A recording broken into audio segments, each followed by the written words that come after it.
काली और गोरी बहू का पहला बच्चा। रामू और श्यामू दो भाई होते हैं और उनका संयुक्त परिवार एक गांव में रहता है। रामू की पत्नी सविता बहुत गोरी और सुंदर थी, जबकि श्यामू की पत्नी कमला सांवली थी, लेकिन बेहद गुणी और समझदार। गांव में लोग अक्सर सविता की सुंदरता की तारीफ करते थे और कमला को नजरअंदाज करते थे। इसके बावजूद दोनों बहुएं घर के सभी कामों में एक दूसरे का सहयोग करती थी।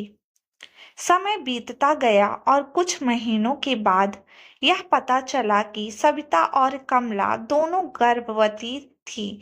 पूरे परिवार में खुशी की लहर दौड़ गई, लेकिन समाज ने दोनों के बीच तुलना करना शुरू कर दिया। लोग कहते, देखना गोरी बहू का बच्चा कितना सुंदर होगा।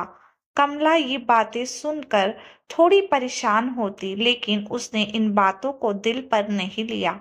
समय आया और सविता ने एक बेटे को जन्म दिया। पूरे गांव में खुशी मनाई गई। सभी ने बच्चे की सुंदरता की तारीफ की। दूसरी ओर कुछ दिनों बाद कमला ने भी एक बेटे को जन्म दिया। लोग उसकी तरफ बहुत कम ध्यान दे रहे थे, क्योंकि बच्चा अपने पिता की तरह सांवला था।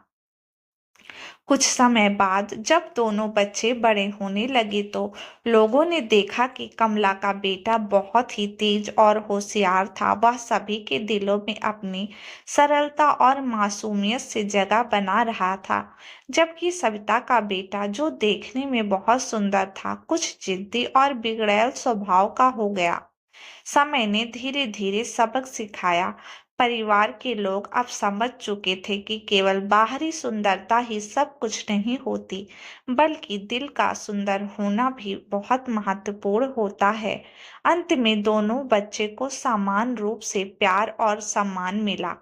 कहानी का संदेश यह है कि रंग रूप से अधिक इंसान का चरित्र और व्यवहार महत्वपूर्ण होता है।